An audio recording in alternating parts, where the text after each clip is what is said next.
All right, guys, this is just a quick little preview video of what's coming on SP's table. Just want to show you what I got cooking here. These are my frijoles de la olla, beans right out of the pot. I love to combine this with some nice Spanish rice.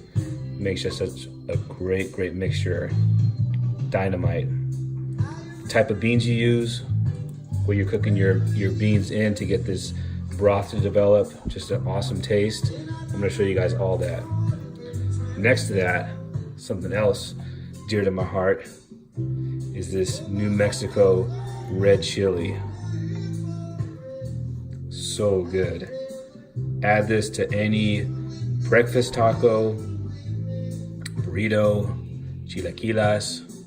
This just makes a dish so tasty. I'm gonna show you guys how to make this also.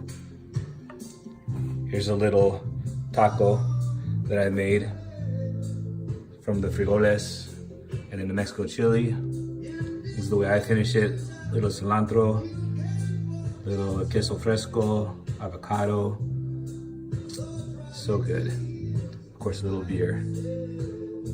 All right, guys, this is a little preview for you what's coming. Next video up is gonna be my albondigas recipe. That should be done in the next couple weeks. See ya.